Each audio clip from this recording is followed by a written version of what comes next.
Le soleil de juin brillait à travers les hautes fenêtres de la salle de réception du Château des Roses, baignant l'espace d'une lumière dorée et chaleureuse. L'air était empli du doux parfum des lys blancs et des roses jaunes qui ornaient chaque table et chaque coin de la pièce. Le grand jour d'Anna et Marcos était enfin arrivé, et l'atmosphère vibrait d'une excitation palpable. Anna, resplendissante dans sa robe de mariée en dentelle, se tenait devant le miroir, ajustant une dernière fois son voile. Ses yeux brillaient d'un mélange de joie et d'appréhension. Elle avait attendu ce moment toute sa vie, et maintenant qu'il était là, elle sentait son cœur battre la chamade. À ses côtés, sa meilleure amie Sophie s'affairait, vérifiant que chaque détail était parfait. « Tu es magnifique, Anna » murmura Sophie en serrant la main de son amie. « Marcos va tomber à la renverse quand il te verra. » Anna sourit, reconnaissante pour le soutien de son amie. « Merci, Sophie. Je n'arrive pas à croire que ça y est, nous y sommes enfin. » Pendant ce temps, dans une autre pièce du château, Marcos ajustait sa cravate, son meilleur ami Thomas à ses côtés. L'excitation et la nervosité se lisaient sur son visage. « Prêt à te passer la corde au cou, mon vieux ?» plaisanta Thomas en donnant une tape amicale sur l'épaule de Marcos. Marcos rit, mais son rire était teinté d'une légère tension. « Plus que prêt.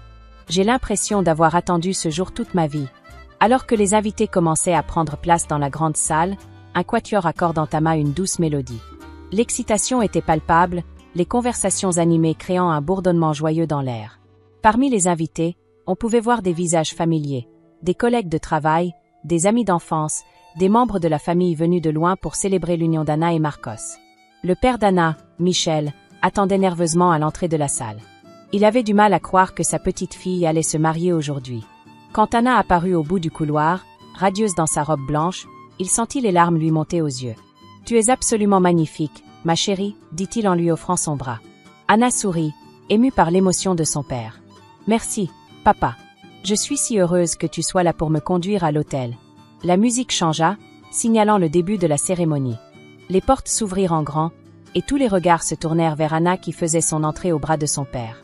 Marcos, debout devant l'autel, sentit son cœur s'arrêter un instant à la vue de sa future épouse. Elle était plus belle que tout ce qu'il avait pu imaginer.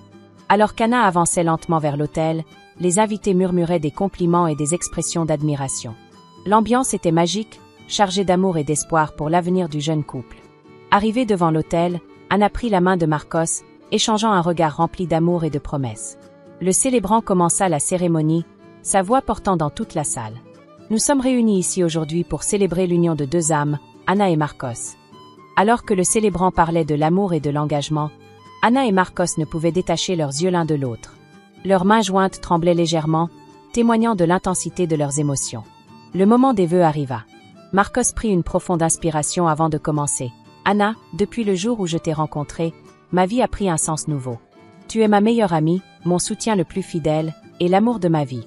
Je promets de t'aimer, de te chérir et de te soutenir dans les bons comme dans les mauvais moments. Je promets de rire avec toi, de pleurer avec toi, et de construire une vie remplie de bonheur à tes côtés. » Les yeux d'Anna s'embuèrent de larmes alors qu'elle écoutait les mots de Marcos. Quand ce fut son tour, sa voix tremblait légèrement d'émotion. « Marcos, tu es l'homme le plus gentil, le plus attentionné et le plus aimant que j'ai jamais rencontré. Tu me fais rire quand je suis triste, tu me soutiens quand je doute, et tu m'aimes inconditionnellement. Je promets de t'aimer chaque jour un peu plus, de te soutenir dans tous tes projets, et de construire avec toi un foyer rempli d'amour et de bonheur. » L'échange des alliances fut tout aussi émouvant, chacun glissant doucement l'anneau au doigt de l'autre, scellant ainsi leur engagement. C'est alors que quelque chose d'inattendu se produisit. Alors que le célébrant s'apprêtait à prononcer les mots finaux, un bruit de porte qui s'ouvre brusquement fit sursauter l'assemblée. Tous les regards se tournèrent vers l'entrée de la salle. Là, dans l'embrasure de la porte, se tenait une femme d'une cinquantaine d'années, vêtue d'une robe rouge vif qui contrastait violemment avec les tons pastels de la décoration. Son visage était dur, ses yeux brillants d'une détermination farouche. C'était Donna Clara, la mère de Marcos. Un murmure d'étonnement parcourut l'assemblée. Donna Clara n'avait pas été invitée au mariage en raison des tensions qui existaient entre elle et Anna. Sa présence inattendue créa immédiatement une atmosphère de malaise. Marcos se raidit à la vue de sa mère. Il n'avait pas prévu ça, et la peur de ce qui allait suivre se lisait dans ses yeux. Anna, sentant la tension de son futur mari, serra sa main un peu plus fort, comme pour lui dire qu'ils affronteraient cela ensemble. Donna Clara avança dans l'allée d'un pas déterminé, ignorant les regards choqués des invités. Son regard était fixé sur Anna, et il n'y avait aucune chaleur dans ses yeux. Alors, c'est comme ça que ça se passe. La voix de Donna Clara résonna dans la salle soudain silencieuse. Mon fils se marie et je ne suis même pas invité. Marcos fit un pas en avant, se plaçant instinctivement entre sa mère et Anna. Maman, s'il te plaît. Ce n'est ni le lieu ni le moment. Mais Donna Clara l'ignora, continuant d'avancer vers Anna. Toi, dit-elle en pointant un doigt accusateur vers la mariée. Tu as tout manigancé, n'est-ce pas? Tu as éloigné mon fils de moi. Anna, bien que visiblement secouée, tenta de garder son calme. Madame, je vous assure que ce n'était pas mon intention. Nous voulions simplement une journée paisible. Paisible? Cracha Donna Clara. Comment oses-tu parler de paix alors que tu as détruit ma famille? La tension dans la salle était palpable. Les invités regardaient la scène, bouche bée, ne sachant comment réagir. Sophie et Thomas, les témoins, s'approchèrent du couple, prêts à intervenir si nécessaire. C'est alors que Donna Clara fit quelque chose que personne n'aurait pu prévoir. Dans un geste brusque, elle poussa Anna, qui, déséquilibrée par sa longue robe, tomba en arrière. Un cri collectif s'éleva dans la salle. Marcos se précipita pour aider Anna à se relever, tandis que Thomas et deux autres invités s'empressaient de maîtriser Donna Clara. « Comment oses-tu » rugit Marcos, la colère et la déception se mélangeant dans sa voix. « C'est le plus beau jour de notre vie et tu le gâches avec ton égoïsme. » Donna Clara, maintenue par Thomas et les autres invités, continuait de crier des insultes et des accusations. La belle cérémonie s'était transformée en chaos. Anna, bien que secouée, se releva avec l'aide de Marcos et de Sophie. Son beau maquillage était légèrement ruiné par les larmes qui coulaient sur ses joues, mais son regard était déterminé. « Ça suffit » dit-elle d'une voix ferme qui surprit tout le monde, y compris Donna Clara qui s'arrêta net dans ses vociférations. « Madame, je comprends votre colère et votre douleur. Mais ceci est notre journée, à Marcos et à moi. Si vous ne pouvez pas la respecter, je vous demande de partir. » Le silence tomba sur l'assemblée. Tous les regards allaient d'Anna à Donna Clara, attendant la réaction de cette dernière. Pendant un long moment, personne ne bougea ni ne parla. Finalement, Donna Clara sembla se dégonfler. Toute la colère qui l'animait quelques instants plus tôt sembla la quitter d'un coup, laissant place à une expression de défaite et de honte. Sans un mot de plus, elle se dégagea de l'emprise de ceux qui la retenaient et quitta la salle, laissant derrière elle un silence pesant. Marcos se tourna vers Anna, ses yeux remplis d'inquiétude et de culpabilité. « Je suis tellement désolée, mon amour. Je ne savais pas. Je n'aurais jamais imaginé qu'elle ferait une chose pareille. » Anna posa doucement sa main sur la joue de Marcos. « Ce n'est pas ta faute. Nous sommes ensemble dans cette épreuve, comme dans toutes les autres. » Le célébrant, qui était resté figé pendant toute la scène, s'éclaircit la gorge. « Souhaitez-vous continuer la cérémonie ?» Anna et Marcos échangèrent un regard.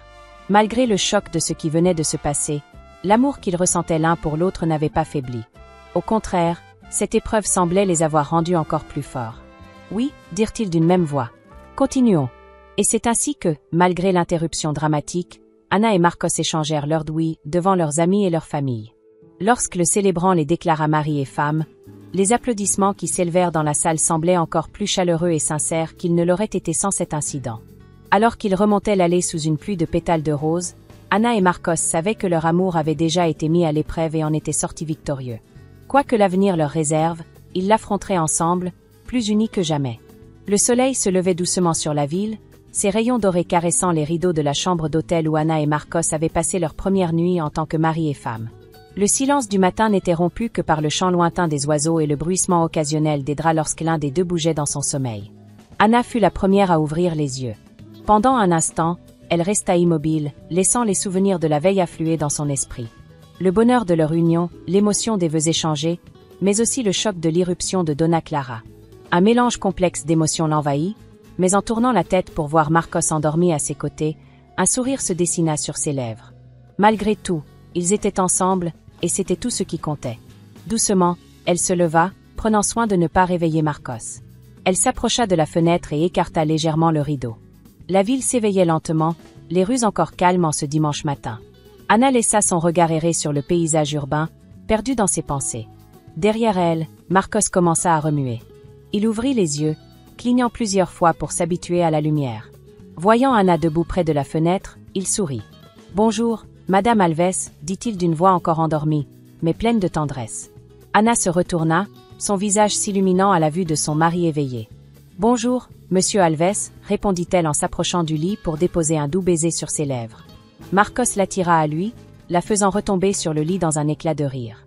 Pendant quelques minutes, ils restèrent ainsi enlacés, savourant la simple présence l'un de l'autre. Finalement, Anna brisa le silence. « Comment te sens-tu? Demanda-t-elle, son ton trahissant une légère inquiétude. Marcos soupira, son expression devenant plus sérieuse. Honnêtement, un peu perdu. Je suis tellement heureux d'être marié avec toi, mais ce qu'a fait ma mère hier. Je ne sais pas comment gérer ça. Anna caressa doucement sa joue. Nous allons y faire face ensemble. Ce n'est pas ta faute, tu le sais, n'est-ce pas? Marcos hocha la tête, mais Anna pouvait voir qu'il n'était pas totalement convaincu. Elle connaissait son mari, elle savait qu'il avait tendance à porter le poids du monde sur ses épaules, en particulier quand il s'agissait de sa famille. Que dirais-tu d'un bon petit déjeuner? Proposa Anna, décidant qu'un peu de normalité leur ferait du bien. On pourrait commander au room service et manger sur le balcon. L'idée sembla plaire à Marcos, qui retrouva un peu de son sourire. Ça me semble parfait, dit-il en se redressant. Pendant qu'Anna passait la commande, Marcos prit une douche rapide. Quand il sortit de la salle de bain, vêtu d'un simple jean et d'un t-shirt, le chariot du petit déjeuner venait d'arriver. L'odeur du café frais et des croissants chauds emplissait la chambre. Ils s'installèrent sur le petit balcon, la ville s'étendant sous leurs yeux. Pendant un moment, ils mangèrent en silence, savourant la nourriture et la vue. C'était un moment de paix dont ils avaient bien besoin après les émotions de la veille. « Qu'est-ce qu'on fait maintenant ?» demanda finalement Marcos, brisant le silence confortable qui s'était installé.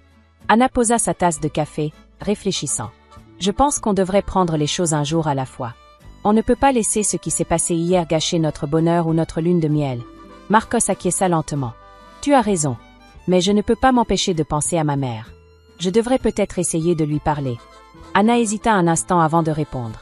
Elle savait que c'était un sujet sensible. « Si tu penses que c'est la bonne chose à faire, je te soutiendrai. Mais n'oublie pas que tu n'es pas responsable de ces actions. » Leur conversation fut interrompue par la sonnerie du téléphone de Marcos. Il jeta un coup d'œil à l'écran et fronça les sourcils. « C'est Thomas ?» dit-il avant de décrocher. Anna observa l'expression de Marcos changer au fil de la conversation. Son froncement de sourcils s'accentua, puis ses yeux s'écarquillèrent de surprise. « D'accord, merci de nous avoir prévenus, » dit-il avant de raccrocher. Il se tourna vers Anna, l'air préoccupé. « Il se passe quelque chose d'étrange. Apparemment, ma mère a été vue dans des circonstances inhabituelles la nuit dernière. » Anna se redressa, intriguée. « Que veux-tu dire par d'inhabituel ?» Marcos secoua la tête, l'air confus. Thomas n'a pas voulu entrer dans les détails au téléphone. Il dit qu'on devrait allumer la télé et regarder les infos locales. Intrigués et légèrement inquiets, Anna et Marcos rentrèrent dans la chambre. Marcos alluma la télévision et zappa jusqu'à tomber sur la chaîne d'information locale. Ce qu'ils virent les laissa bouche bée. À l'écran, une journaliste se tenait devant ce qui semblait être l'entrée d'un casino. Derrière elle, on pouvait voir des policiers qui escortaient plusieurs personnes menottées vers des voitures de patrouille. Parmi elles, clairement visible malgré les efforts des policiers pour la cacher des caméras, se trouvait Donna Clara. Une opération de police a eu lieu la nuit dernière dans ce casino clandestin, disait la journaliste. Plusieurs personnes ont été arrêtées, dont Donna Clara Alves, une femme d'affaires locale bien connue. Les autorités soupçonnent un vaste réseau de blanchiment d'argent. Anna et Marcos échangèrent un regard choqué. Cela expliquait tellement de choses. Le comportement erratique de Donna Clara ces derniers mois, son agressivité croissante, son obsession pour l'argent. « Je n'arrive pas à y croire », murmura Marcos, s'effondrant sur le lit. « Ma mère, impliquée dans quelque chose comme ça. » Anna s'assit à côté de lui, passant un bras réconfortant autour de ses épaules. « Je suis désolée, mon amour. Je sais que ça doit être un choc pour toi. » Marcos resta silencieux pendant un long moment, assimilant l'information. Anna respecta son silence, se contentant d'être présente à ses côtés, lui offrant son soutien silencieux. Finalement, Marcos prit une profonde inspiration. « Je dois aller la voir, » dit-il d'une voix déterminée. Anna hocha la tête, comprenant son besoin. « Bien sûr. Veux-tu que je vienne avec toi ?» Marcos hésita un instant avant de répondre. « Oui, s'il te plaît. J'ai besoin de toi à mes côtés. » Ils s'habillèrent rapidement, l'ambiance légère du petit déjeuner complètement dissipée. En quittant l'hôtel, ils furent accueillis par une nuée de journalistes qui avaient apparemment eu vent de leur connexion avec Donna Clara. « Monsieur Alves, que pensez-vous de l'arrestation de votre mère ? Madame Alves, comment cela affecte-t-il votre mariage ? Étiez-vous au courant des activités de Donna Clara ?» Les questions fusaient de toutes parts, les flashs des appareils photos les aveuglant. Marcos serra la main d'Anna, la guidant à travers la foule sans répondre aux questions. Ils réussirent à atteindre leur voiture et s'y engouffrèrent, échappant temporairement à l'assaut médiatique. « Je suis désolé pour tout ça, » dit Marcos une fois qu'ils furent sur la route. « Ce n'est pas exactement la lune de miel que j'avais imaginée pour nous. » Anna posa sa main sur celle de Marcos. « Hey, on est ensemble. C'est tout ce qui compte. On traversera cette épreuve comme on a traversé toutes les autres, ensemble. Marcos lui adressa un sourire reconnaissant, se sentant incroyablement chanceux d'avoir une femme aussi compréhensive et aimante à ses côtés. Ils arrivèrent au poste de police, où ils durent à nouveau affronter une horde de journalistes. Cette fois-ci, cependant, ils étaient préparés et réussirent à entrer dans le bâtiment sans incident. À l'intérieur, ils furent accueillis par un officier qui les conduisit dans une salle d'attente. « Donna Clara est encore en interrogatoire », expliqua-t-il. « Ça pourrait prendre un moment avant que vous puissiez la voir. » Marcos hocha la tête, remerciant l'officier. Lui et Anna s'assirent sur les chaises inconfortables de la salle d'attente, se préparant à une longue attente. Les heures passèrent lentement. Marcos alternait entre des moments de silence pensif et des explosions de questions et de théories sur ce qui avait pu pousser sa mère à s'impliquer dans de telles activités. Anna l'écoutait patiemment, offrant son soutien et son réconfort quand il en avait besoin. Finalement, après ce qui sembla une éternité, l'officier revint. « Vous pouvez la voir maintenant, dit-il. Mais je dois vous prévenir, elle n'est pas dans son meilleur état. » Marcos prit une profonde inspiration, se préparant mentalement à ce qui l'attendait. Anna serra sa main une dernière fois avant qu'il ne suive l'officier dans le couloir menant aux cellules. Donna Clara était assise sur un banc dans sa cellule, l'air complètement abattu. Ses cheveux habituellement impeccables étaient en désordre, son maquillage avait coulé, laissant des traînées noires sur ses joues. Quand elle leva les yeux et vit Marcos et Anna, son visage se décomposa. « Marcos, murmura-t-elle, sa voix à peine audible. « Je suis tellement désolée. » Marcos s'approcha des barreaux, son visage un mélange de colère, de déception et d'inquiétude. « Maman, qu'est-ce qui s'est passé? Comment as-tu pu t'impliquer dans quelque chose comme ça ?» Donna Clara secoua la tête, les larmes coulant librement sur son visage. « Je ne sais pas. Tout est allé si vite. J'avais des dettes, j'ai fait de mauvais choix. Je voulais juste vous protéger, toi et ton père. » Anna, qui était restée en retrait, s'avança. « Madame, dit-elle doucement, nous sommes là pour vous. Quoi qu'il se soit passé, nous voulons comprendre et aider si nous le pouvons. » Donna Clara leva les yeux vers Anna, surprise par sa gentillesse après ce qui s'était passé au mariage. Pour la première fois, elle sembla vraiment voir sa belle-fille, pas comme une rivale, mais comme une alliée potentielle. « Je ne mérite pas votre aide, dit-elle faiblement. Pas après ce que j'ai fait. » Marcos secoua la tête. « Tu es ma mère. Malgré tout, je t'aime. Nous allons traverser cela ensemble. » Alors qu'ils commençaient à discuter des détails de la situation et des prochaines étapes, Anna ne put s'empêcher de penser que peut-être, juste peut-être, quelque chose de bon pourrait sortir de cette terrible situation. Peut-être que cette crise pourrait être l'occasion de reconstruire des ponts qui semblaient irrémédiablement brûlés. Comme ils quittaient le poste de police quelques heures plus tard, Marcos et Anna savaient que les jours à venir seraient difficiles. Il y aurait des procès, des questions difficiles, des regards désapprobateurs. Mais ils avaient fait le premier pas vers la guérison, vers la compréhension. Et ils le faisaient ensemble, en tant que famille. Le soleil se couchait sur la ville alors qu'ils rentraient à leur hôtel, illuminant le ciel de teintes orangées et roses. C'était un rappel que même après les jours les plus sombres, une nouvelle aube finit toujours par se lever. Et avec elle, l'espoir d'un nouveau départ.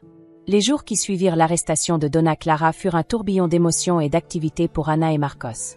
Leur lune de miel, qu'ils avaient tant attendue, s'était transformée en une course effrénée entre les bureaux d'avocats, les visites au poste de police et les conversations interminables avec la famille et les amis. Ce matin-là, une semaine après leur mariage, Anna se réveilla avant Marcos. Elle le regarda dormir pendant quelques instants, notant les cernes sous ses yeux et les rides de soucis qui semblaient s'être creusées sur son front en l'espace de quelques jours. Silencieusement, elle se leva et se dirigea vers la cuisine de leur appartement. Alors qu'elle préparait le café, Anna réfléchissait à tout ce qui s'était passé. La révélation des activités illégales de Donna Clara avait secoué leur monde, mais d'une manière inattendue, cela avait aussi ouvert la porte à une nouvelle compréhension entre elles. Lors de leur visite à la prison, Anna avait vu un côté de sa belle-mère qu'elle n'avait jamais vu auparavant, vulnérable, repentante et profondément humaine. Marcos entra dans la cuisine, interrompant ses pensées. « Bonjour, mon amour, dit-il en l'embrassant tendrement. Ça sent bon le café. » Anna lui sourit, lui tendant une tasse. « J'ai pensé qu'on en aurait besoin. On a une longue journée devant nous. » Ils s'assirent à la table de la cuisine, savourant ce moment de calme avant la tempête. Aujourd'hui était le jour de la première audience préliminaire de Donna Clara, et il devait être au tribunal dans quelques heures. « Comment te sens-tu » demanda Anna, observant attentivement le visage de son mari. Marcos soupira, passant une main dans ses cheveux. « Honnêtement, je ne sais pas. Une partie de moi est encore en colère contre ma mère pour ce qu'elle a fait, pour avoir gâché notre mariage. Mais une autre partie, une autre partie a juste peur pour elle. Anna posa sa main sur celle de Marcos. C'est normal d'avoir des sentiments contradictoires. Ce qui se passe n'est pas facile. Ils finirent leur petit déjeuner en silence, chacun perdu dans ses pensées. Alors qu'ils se préparaient à partir, le téléphone de Marcos sonna. C'était Thomas. Marcos, Anna, vous devez allumer la télé tout de suite, dit Thomas, sa voix trahissant son excitation. Chaîne 7, maintenant. Intrigués, ils allumèrent la télévision. Ce qu'ils virent les laissa bouche bée. À l'écran, un journaliste se tenait devant ce qui semblait être l'entrée d'un grand bâtiment d'entreprise. Nous sommes en direct devant le siège de Globex Corporation, disait-il. Des sources anonymes ont révélé que cette entreprise serait au cœur d'un vaste réseau de blanchiment d'argent, impliquant plusieurs personnalités locales, dont la récemment arrêtée Donna Clara Alves. Marcos et Anna échangèrent un regard choqué. Globex Corporation était l'une des plus grandes entreprises de la ville, connue pour ses pratiques commerciales agressives mais apparemment légales. Le journaliste continua. Selon nos informations, Donna Clara Alves n'aurait été qu'un pion dans un jeu beaucoup plus grand. Des documents récemment découverts suggèrent que les dirigeants de Globex auraient manipulé Madame Alves, l'utilisant comme couverture pour leurs activités illégales. Mon Dieu, murmura Anna. Ça change tout. Marcos était figé devant l'écran, assimilant lentement les implications de ces révélations. Si c'était vrai, cela signifiait que sa mère n'était peut-être pas la principale responsable, mais plutôt une victime elle aussi. Nous devons aller au tribunal, dit-il finalement, sa voix tremblante d'émotion. Nous devons parler à l'avocat de maman avant l'audience. Ils se précipitèrent hors de l'appartement, leurs esprits tourbillonnant avec cette nouvelle information. Sur le chemin du tribunal, ils appelèrent l'avocat de Donna Clara, Maître Dubois, pour l'informer des dernières nouvelles. C'est une évolution intéressante, dit Maître Dubois au téléphone. Je vais demander un report de l'audience pour avoir le temps d'examiner ces nouvelles preuves. Cela pourrait changer considérablement la donne pour votre mère. Quand ils arrivèrent au tribunal, c'était le chaos. Des journalistes se bousculaient devant l'entrée, criant des questions à tous ceux qui entraient dans le bâtiment. Anna et Marcos durent se frayer un chemin à travers la foule, ignorant les flashs des appareils photo et les micros tendus vers eux. À l'intérieur, ils trouvèrent Maître Dubois qui les attendait. « J'ai réussi à obtenir un report de 2 semaines, leur dit-il. Cela nous donnera le temps d'enquêter sur ces nouvelles allégations et de préparer une défense plus solide pour Donna Clara. » Marcos hocha la tête, soulagé. « Pouvons-nous la voir ?» Maître Dubois acquiesça. « Elle est dans une salle de conférence en bas. Je vous y conduis. » Quand ils entrèrent dans la salle, Donna Clara leva les yeux. Elle semblait avoir vieilli de 10 ans en une semaine. Ses yeux étaient rouges et gonflés, ses cheveux en désordre. Mais quand elle vit Marcos et Anna, une lueur d'espoir apparut dans son regard. « Vous avez vu les nouvelles ?» demanda-t-elle, sa voix à peine plus qu'un murmure. Marcos s'assit à côté d'elle, prenant sa main dans la sienne. « Oui, maman. Nous venons de l'apprendre. Pourquoi ne nous as-tu pas dit que tu étais manipulée par Globex ?» Donna Clara secoua la tête, les larmes aux yeux. « J'avais tellement honte. Je pensais que je pouvais gérer la situation seule. Je ne voulais pas vous impliquer. » Anna s'approcha, posant une main réconfortante sur l'épaule de sa belle-mère. « Madame, vous n'êtes plus seule maintenant. Nous sommes là pour vous aider. » Donna Clara leva les yeux vers Anna, surprise par sa gentillesse. « Après tout ce que j'ai fait, tout ce que j'ai dit, comment pouvez-vous encore vouloir m'aider ?»« Parce que nous sommes une famille, » répondit Anna simplement. « Et les familles se soutiennent mutuellement, même dans les moments difficiles. » Ces mots semblèrent toucher profondément Donna Clara. Pour la première fois depuis son arrestation, elle laissa échapper un vrai sourire. « Je ne vous mérite pas, » dit-elle doucement. Tous les deux. Marcos serra la main de sa mère. « Tu es ma mère. Bien sûr que nous allons t'aider. Mais tu dois nous dire toute la vérité maintenant. Pas de secret, pas de mensonge. » Donna Clara hocha la tête, prenant une profonde inspiration. « Tout a commencé il y a environ 2 ans, » commença-t-elle. L'entreprise traversait une période difficile. J'avais peur de perdre tout ce pourquoi j'avais travaillé si dur. C'est alors que le PDG de Globex m'a approché avec une offre qui semblait trop belle pour être vraie. Pendant l'heure suivante, Donna Clara leur raconta tout. Comment Globex l'avait peu à peu entraînée dans leurs activités illégales, comment il l'avait menacée quand elle avait voulu se retirer, comment sa peur et sa honte l'avaient poussée à s'éloigner de sa famille. À la fin de son récit, Marcos et Anna étaient sous le choc. L'ampleur de la manipulation et de la pression exercée sur Donna Clara était stupéfiante. « Nous allons arranger ça, maman », dit Marcos avec détermination. Avec ces nouvelles informations, Maître Dubois pourra construire une défense solide. Tu n'es pas seule dans cette bataille. Anna acquiesça. Nous serons à vos côtés à chaque étape du processus, madame. Donna Clara les regarda tous les deux, ses yeux brillants de larmes. Je suis tellement désolée pour tout. Surtout pour la façon dont je t'ai traitée, Anna. J'étais aveuglée par ma peur et ma culpabilité. Peux-tu me pardonner? Anna prit les mains de Donna Clara dans les siennes. Le pardon est un processus, madame. Mais je suis prête à essayer si vous l'êtes aussi. Ce moment marqua un tournant dans leur relation. Pour la première fois, Donna Clara vit Anna non pas comme une rivale, mais comme une alliée, une fille même. Alors qu'ils quittaient le tribunal ce jour-là, Marcos et Anna savaient que le chemin à parcourir serait encore long et difficile. L'affaire Globex promettait d'être complexe et potentiellement dangereuse. Mais ils avaient fait le premier pas vers la guérison familiale, vers la vérité et la réconciliation. Dans la voiture sur le chemin du retour, Marcos prit la main d'Anna. « Merci, dit-il simplement. Pour tout. » Anna lui sourit. C'est ce que font les familles, non? Elles restent unies, quoi qu'il arrive. Alors qu'ils rentraient chez eux, le soleil perçait à travers les nuages, illuminant la ville d'une lumière dorée. C'était comme si la nature elle-même reflétait l'espoir qui venait de naître dans leur cœur. L'avenir était encore incertain, mais ils l'affronteraient ensemble, plus forts et plus unis que jamais.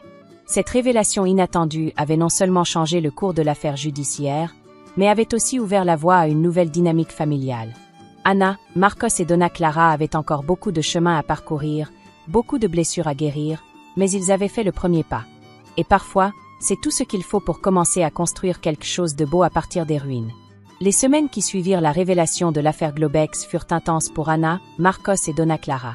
Chaque jour apportait son lot de nouvelles informations, de rebondissements juridiques et de défis émotionnels. Malgré le report de l'audience, le temps semblait filer à toute vitesse alors qu'ils se préparaient à affronter la vérité devant le tribunal. Un matin pluvieux, Anna et Marcos se rendirent au centre de détention où Donna Clara était incarcérée. L'atmosphère était lourde, chargée d'appréhension et d'espoir mêlés. Aujourd'hui était le jour où ils allaient enfin avoir une conversation franche et ouverte avec Donna Clara, sans les contraintes du tribunal ou la présence des avocats. Lorsqu'ils entrèrent dans la salle de visite, Donna Clara les attendait déjà. Elle semblait plus petite, plus fragile que dans leurs souvenirs, comme si le poids de ses actions l'avait physiquement diminuée. Cependant, il y avait une lueur de détermination dans ses yeux qui n'y était pas auparavant. « Bonjour, maman », dit doucement Marcos en s'asseyant en face d'elle. Anna prit place à côté de lui, offrant un sourire hésitant à sa belle-mère. « Marcos, Anna », répondit Donna Clara, sa voix légèrement tremblante. « Je suis heureuse que vous soyez venus. » Il y eut un moment de silence gêné, chacun cherchant par où commencer. Finalement, ce fut Anna qui brisa la glace. « Madame Clara », commença-t-elle, utilisant pour la première fois le prénom de sa belle-mère, « nous sommes ici parce que nous voulons comprendre. Nous voulons entendre toute l'histoire, de votre bouche. » Donna Clara hocha la tête, prenant une profonde inspiration. « Je suppose que je vous dois bien ça, dit-elle. Par où commencer? » Elle ferma les yeux un instant, rassemblant ses pensées, puis commença son récit. Elle leur parla de la pression croissante qu'elle ressentait à la tête de son entreprise, de la peur de l'échec qui la rongeait jour et nuit. Elle leur raconta comment le PDG de Globex, un homme nommé Laurent Dupuis, l'avait approché lors d'un gala de charité. Il était si charmant, si compréhensif, expliqua Donna Clara, ses yeux perdus dans le souvenir. Il m'a parlé de ses propres difficultés, de comment il les avait surmontées. Il m'a fait une offre qui semblait être la solution à tous mes problèmes. Au début, tout semblait légal, juste à la limite de l'éthique peut-être, mais pas illégal. Des investissements astucieux, des optimisations fiscales agressives. Mais petit à petit, les demandes de Dupuis devinrent plus exigeantes, plus risquées. Je savais que ce que je faisais n'était pas bien, admit Donna Clara, des larmes commençant à couler sur ses joues. Mais j'avais peur. Peur de tout perdre, peur de vous décevoir, Marcos. Je me disais que je pourrais arrêter quand je voudrais, que je contrôlais la situation. Marcos serra la main de sa mère, ses propres yeux humides. « Pourquoi ne m'en as-tu pas parlé, maman? J'aurais pu t'aider. » Donna Clara secoua la tête. J'avais honte. Et plus je m'enfonçais, plus il devenait difficile d'en parler. Et puis, ils ont commencé à me menacer. Elle leur raconta comment Globex avait peu à peu pris le contrôle de sa vie, comment il l'avait isolé de sa famille et de ses amis.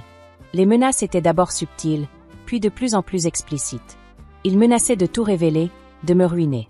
Mais ce n'était pas le pire, dit-elle, sa voix à peine plus qu'un murmure. Ils ont menacé de s'en prendre à toi, Marcos. À ta carrière, à ta réputation. Je ne pouvais pas laisser cela arriver. Anna, qui avait écouté en silence jusque-là, prit la parole. C'est pour ça que vous étiez si hostile envers moi? Vous pensiez me protéger aussi? Donna Clara acquiesça lentement. En partie, oui. Je pensais que si je pouvais vous éloigner tous les deux de moi, vous seriez à l'abri. Mais j'étais aussi jalouse, je l'admets. Jalouse de votre bonheur, de votre liberté. J'étais devenue amère et j'ai laissé cette amertume dicter mes actions. Le silence tomba sur la salle alors qu'il digérait ces révélations. Marcos, visiblement ému, serra la main de sa mère. « Maman, je suis tellement désolée que tu aies eu à traverser tout ça seule. Mais tu dois comprendre, nous sommes une famille.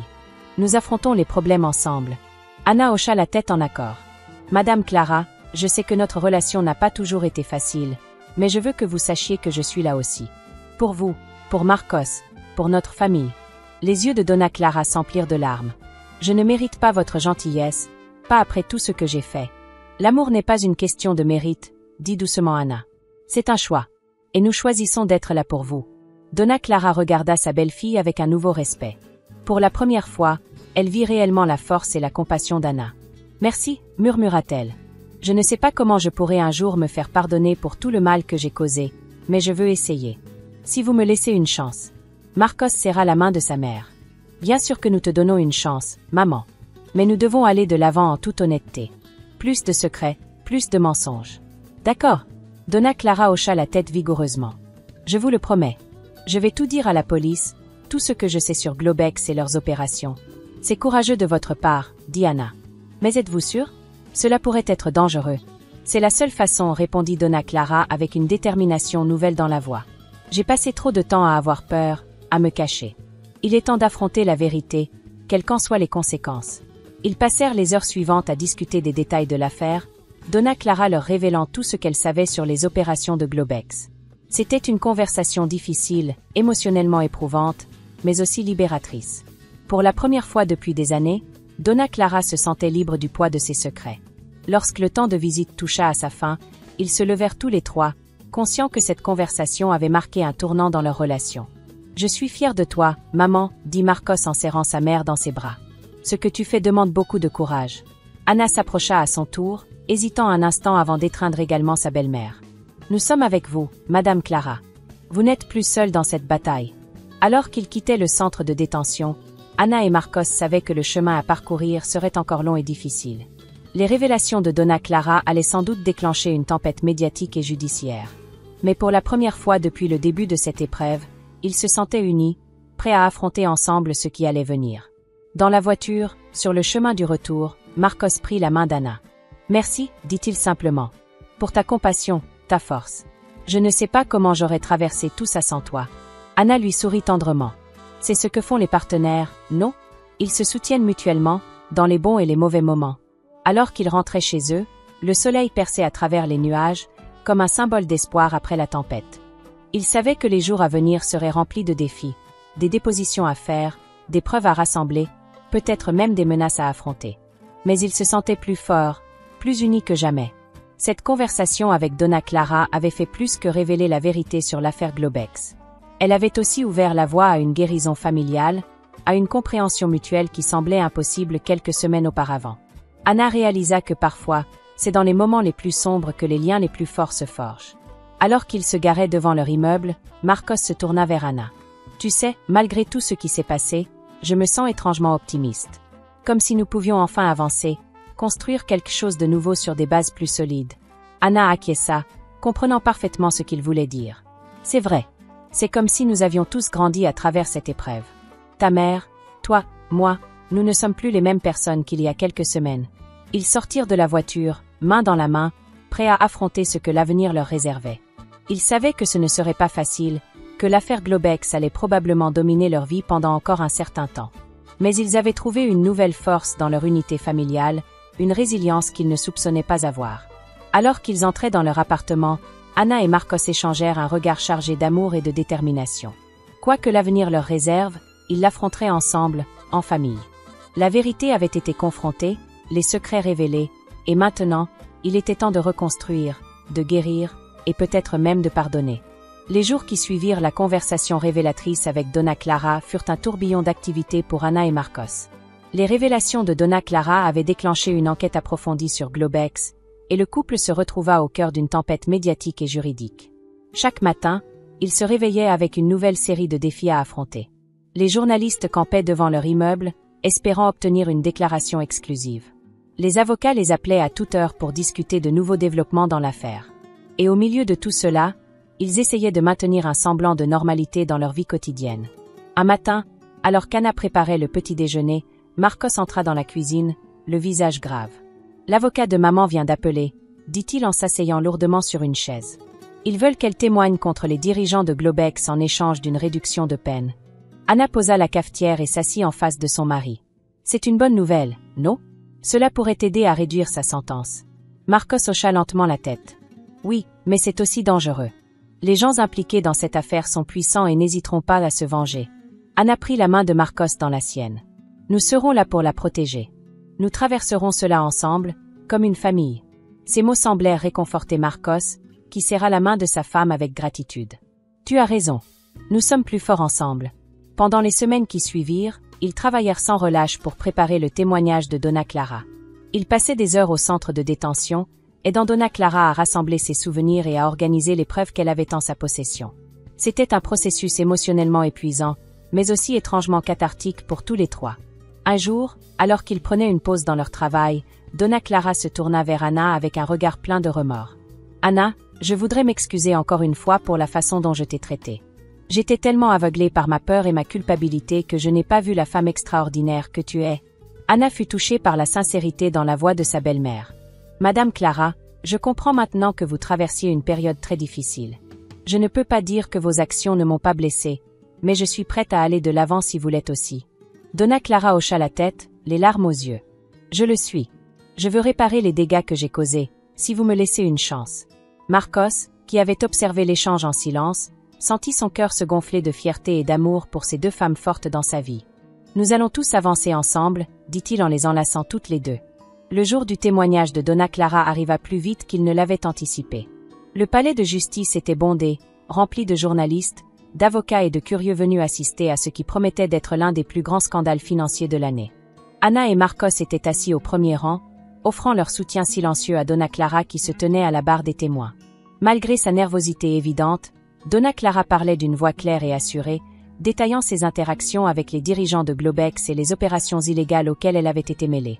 Au fur et à mesure que le témoignage se déroulait, Anna ne pouvait s'empêcher d'admirer le courage de sa belle-mère. Donna Clara n'épargnait personne dans son récit, pas même elle-même, admettant ses propres erreurs et ses moments de faiblesse avec une honnêteté brutale. Lorsque l'avocat de la défense se leva pour le contre-interrogatoire, l'atmosphère dans la salle devint tendue. Il attaqua sans merci la crédibilité de Donna Clara, essayant de la dépeindre comme une femme d'affaires avide et sans scrupules qui tentait maintenant de sauver sa peau en trahissant ses associés. Mais Donna Clara resta ferme. Elle admit ses erreurs, accepta sa part de responsabilité, mais resta inébranlable sur les faits qu'elle avait présentés. Sa sincérité et son repentir évident semblaient toucher même les membres les plus sceptiques du jury. Après des heures de témoignages éprouvants, Donna Clara fut finalement autorisée à quitter la barre des témoins.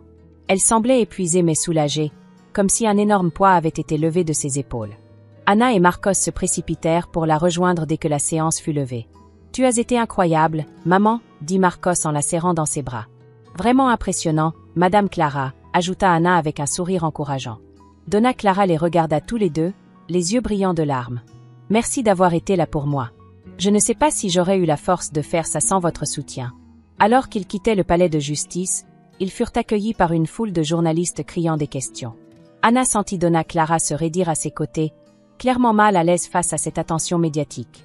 Sans hésitation, Anna prit la main de sa belle-mère d'un côté et celle de Marcos de l'autre. « Ensemble, dit-elle doucement, et ils traversèrent la foule en tant que famille unie, ignorant les questions et les flashs des appareils photo. Les semaines qui suivirent le témoignage de Donna Clara furent intenses. L'enquête sur Globex s'accéléra, entraînant une série d'arrestations et de révélations choquantes. Le nom de Donna Clara apparaissait régulièrement dans les journaux, tantôt comme une victime manipulée, tantôt comme une informatrice courageuse. Malgré le stress de la situation, Anna, Marcos et Donna Clara se rapprochaient de plus en plus. Ils passaient de longues soirées ensemble, parlant de tout et de rien, rattrapant le temps perdu. Donna Clara, libérée du poids de ses secrets, semblait plus légère, plus ouverte. Elle riait plus facilement, partageait des histoires de la jeunesse de Marcos qu'Anna n'avait jamais entendues auparavant.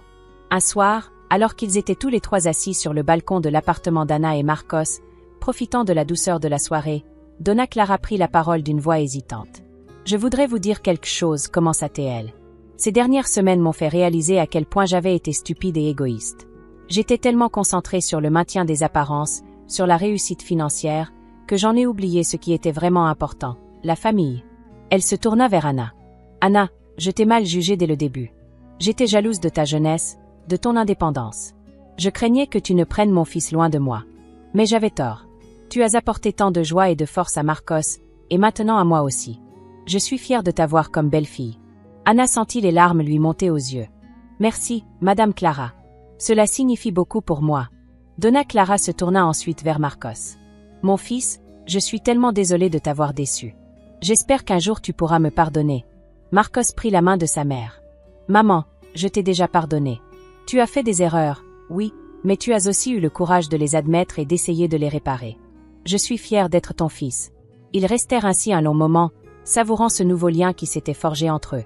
Le chemin vers la réconciliation n'avait pas été facile, mais chaque pas les avait rapprochés, renforçant leur amour et leur compréhension mutuelle. Alors que la nuit tombait sur la ville, Anna ne put s'empêcher de penser à quel point leur vie avait changé en si peu de temps. Il y a quelques mois à peine, elle et Donna Clara pouvaient à peine se trouver dans la même pièce sans tension.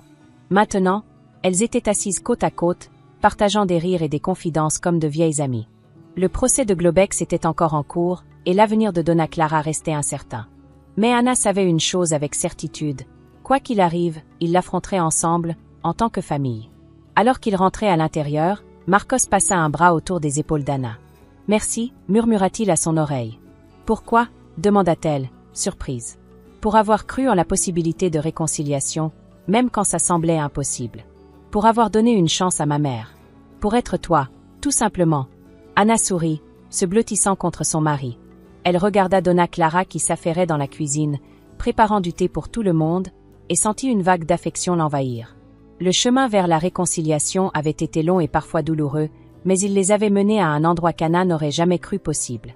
Ils étaient devenus une vraie famille, unis dans l'adversité, renforcés par les épreuves qu'ils avaient traversées ensemble.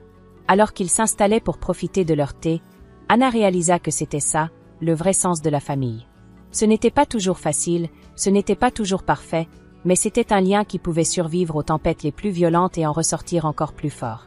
Et tandis que la nuit enveloppait la ville, dans cet appartement chaleureux, 3 personnes qui avaient traversé l'enfer ensemble trouvaient enfin la paix et l'harmonie qu'elles avaient tant cherché. Les mois qui suivirent le témoignage de Donna Clara furent une période de transition intense pour toute la famille. L'enquête sur Globex avait pris de l'ampleur, devenant l'un des plus grands scandales financiers de la décennie. Les révélations se succédaient, impliquant des personnalités haut placées et secouant le monde des affaires. Au milieu de cette tempête médiatique, Anna, Marcos et Donna Clara avaient trouvé un équilibre fragile mais précieux. Leur relation, forgée dans l'adversité, s'était renforcée jour après jour. Ils avaient appris à communiquer ouvertement, à partager leurs craintes et leurs espoirs, à se soutenir mutuellement dans les moments difficiles. Un matin d'automne, alors que les feuilles dorées tourbillonnaient dans les rues de la ville, Anna et Marcos reçurent un appel qui allait changer le cours de leur vie. C'était l'avocat de Donna Clara. Le juge a rendu sa décision, annonça-t-il, sa voix trahissant un mélange d'excitation et de soulagement. En raison de sa coopération substantielle et de son rôle crucial dans le démantèlement du réseau Globex, Donna Clara a été condamnée à une peine avec sursis et à des travaux d'intérêt général. Elle sera libérée aujourd'hui. La nouvelle les laissa sans voix pendant un moment. Puis, comme si un barrage avait cédé, l'émotion les submergea. Marcos serra Anna dans ses bras, des larmes de joie coulant sur ses joues. « Elle rentre à la maison » murmura-t-il, incrédule. Anna sentit son cœur se gonfler de bonheur et d'appréhension. C'était une nouvelle chance pour leur famille, mais aussi un nouveau défi. Comment Donna Clara s'adapterait-elle à la vie hors de prison? Comment leur dynamique familiale évoluerait-elle maintenant qu'ils allaient tous vivre sous le même toit? Ils passèrent la journée à préparer l'appartement pour l'arrivée de Donna Clara. Anna insista pour transformer le bureau en une chambre confortable. Ensemble, ils choisirent des draps doux, des oreillers moelleux, et même un petit bouquet de fleurs fraîches pour égayer la pièce. Lorsqu'ils arrivèrent au centre de détention pour accueillir Donna Clara, le soleil commençait à se coucher, baignant la ville d'une lumière dorée. Donna Clara apparut à la porte, portant un simple tailleur, ses cheveux légèrement grisonnants coiffés avec soin. Elle semblait plus mince, plus fragile, mais ses yeux brillaient d'une nouvelle détermination. « Maman !» s'exclama Marcos en se précipitant pour la serrer dans ses bras. Donna Clara étreignit son fils, puis se tourna vers Anna avec un sourire hésitant. À la surprise de tous, ce fut Anna qui fit le premier pas, enlaçant sa belle-mère avec une affection sincère. « Bienvenue à la maison, Madame Clara » dit-elle doucement. Le trajet de retour fut rempli d'un mélange d'excitation et de conversations nerveuses. Donna Clara regardait par la fenêtre, redécouvrant la ville qu'elle n'avait pas vue depuis des mois. « Tout semble si différent », murmura-t-elle. « Beaucoup de choses ont changé », acquiesça Marcos. « Mais l'essentiel est resté le même. Nous sommes toujours là, ensemble. » Lorsqu'ils arrivèrent à l'appartement, Donna Clara fut émue aux larmes en découvrant la chambre qu'Anna et Marcos avaient préparée pour elle. « Vous n'auriez pas dû vous donner tant de mal, » dit-elle, touchant doucement les pétales des fleurs sur la commode. « Nous voulions que vous vous sentiez chez vous, » répondit Anna avec un sourire chaleureux. Cette nuit-là, ils dînèrent ensemble, partageant un repas simple mais préparé avec amour. La conversation était parfois maladroite, ponctuée de silence, mais sous-tendue par un sentiment de gratitude et d'espoir. Au fil des jours, une nouvelle routine s'installa.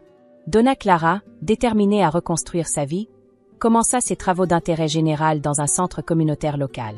Elle y découvrit une nouvelle passion pour l'aide aux autres, utilisant ses compétences en gestion pour aider à organiser des programmes de formation pour les chômeurs et les jeunes en difficulté. Anna et Marcos, de leur côté, jonglaient entre leur carrière et leur soutien à Donna Clara.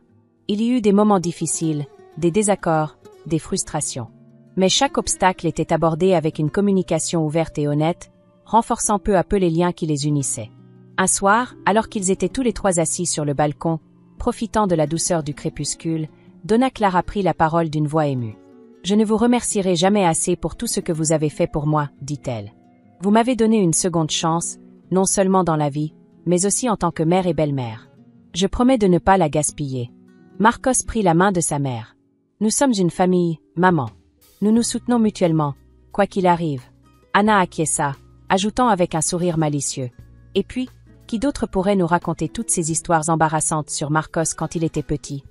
Ils rirent tous les trois, savourant ce moment de légèreté et de complicité. Alors que les semaines se transformaient en mois, la vie reprenait lentement son cours. L'affaire Globex était toujours présente dans les médias, mais son impact sur leur vie quotidienne s'estompait progressivement. Ils apprenaient à vivre dans cette nouvelle normalité, à naviguer dans les eaux parfois troubles de leur relation reconstruite. Un jour, Anna surprit une conversation entre Marcos et sa mère. Donna Clara parlait de son travail au centre communautaire, de la satisfaction qu'elle ressentait à aider les autres. « Tu sais, Marcos, disait-elle, j'ai passé tellement d'années à courir après l'argent et le pouvoir. Mais maintenant, je réalise que la vraie richesse est dans les relations que nous construisons, dans la différence que nous pouvons faire dans la vie des autres. » Anna sentit son cœur se gonfler de fierté et d'affection. La transformation de Donna Clara était remarquable. Elle était passée d'une femme d'affaires impitoyable à quelqu'un qui trouvait du sens dans le service aux autres. Quelques mois plus tard, Anna et Marcos eurent une nouvelle qui allait à nouveau changer leur vie. Anna était enceinte. Lorsqu'ils annoncèrent la nouvelle à Donna Clara, sa réaction les surprit tous. Au lieu de l'inquiétude ou de la possessivité qu'ils avaient redoutée, Donna Clara éclata de joie, les larmes aux yeux. « Un bébé !» s'exclama-t-elle, serrant Anna dans ses bras. « Oh, ma chérie, c'est merveilleux !» Les mois qui suivirent furent remplis de préparatifs joyeux. Donna Clara se révéla être une alliée précieuse, prodiguant conseils et soutien à Anna tout au long de sa grossesse. Elle s'impliqua dans chaque aspect, de la décoration de la chambre du bébé à la préparation de repas nutritifs pour Anna. Le jour de la naissance arriva plus tôt que prévu. Alors qu'Anna était en travail à l'hôpital, Marcos à ses côtés, Donna Clara attendait nerveusement dans le couloir. Lorsque les premiers cris du bébé résonnèrent, elle sentit son cœur se gonfler d'un amour qu'elle n'avait jamais connu auparavant. Marcos sortit de la salle d'accouchement, le visage rayonnant de bonheur. « C'est une fille !» annonça-t-il, enlaçant sa mère. Lorsque Donna Clara fut autorisée à entrer dans la chambre, elle vit Anna tenant un petit paquet dans ses bras. Anna leva les yeux, fatiguée mais radieuse. « Voulez-vous tenir votre petite fille, Madame Clara ?» demanda-t-elle doucement. Avec des mains tremblantes, Donna Clara prit le bébé. Regardant le petit visage paisible, elle sentit toutes les barrières restantes dans son cœur s'effondrer. « Elle est parfaite », murmura-t-elle. Anna et Marcos échangèrent un regard complice. « Nous avons pensé l'appeler Clara », dit Marcos. « En ton honneur, maman. » Donna Clara leva les yeux, stupéfaite. « Vraiment ? Après tout ce que j'ai fait ?» Anna sourit tendrement. « Pas pour ce que vous avez fait, mais pour qui vous êtes devenu. Pour la force et le courage que vous avez montré. Nous voulons que notre fille grandisse en connaissant cette force. » Ce moment marqua véritablement un nouveau départ pour leur famille. La petite Clara devint le centre de leur univers, unissant les trois générations dans un amour inconditionnel. Les années passèrent, apportant leur lot de joie et de défis. Donna Clara continua son travail au centre communautaire, devenant une figure respectée dans la communauté. Anna et Marcos poursuivirent leur carrière tout en élevant leur fille avec amour. Un soir, Alors que la petite Clara jouait sur le tapis du salon, Donna Clara observait sa famille avec un mélange de fierté et de gratitude. Elle repensa au chemin parcouru, aux erreurs commises, aux leçons apprises. « À quoi penses-tu, maman ?» demanda Marcos, remarquant son air pensif. Donna Clara sourit, ses yeux brillants de larmes contenues. « Je pense à quel point nous sommes bénis. Malgré tout ce qui s'est passé, malgré mes erreurs, nous sommes ici, ensemble. C'est plus que je n'aurais jamais osé espérer. » Anna s'approcha, prenant la main de sa belle-mère. « C'est parce que nous avons choisi l'amour et le pardon plutôt que la rancœur. Nous avons choisi d'aller de l'avant ensemble. » Marcos acquiesça, ajoutant « Et regarde où cela nous a menés. Nous sommes plus forts, plus unis que jamais. » Alors que le soleil se couchait sur la ville, baignant l'appartement d'une douce lumière dorée, la famille Alves savourait ce moment de paix et d'harmonie. Ils avaient traversé des tempêtes, affronté des défis qui auraient pu les déchirer. Mais au lieu de cela, ils avaient émergé plus forts, plus sages, plus aimants. Leur histoire était un témoignage de la puissance du pardon, de la résilience de l'amour familial et de la possibilité d'un nouveau départ, même après les erreurs les plus graves. Alors que la petite Clara grandissait, entourée de l'amour de ses parents et de sa grand-mère, elle incarnait l'espoir et la promesse de ce nouveau chapitre de leur vie.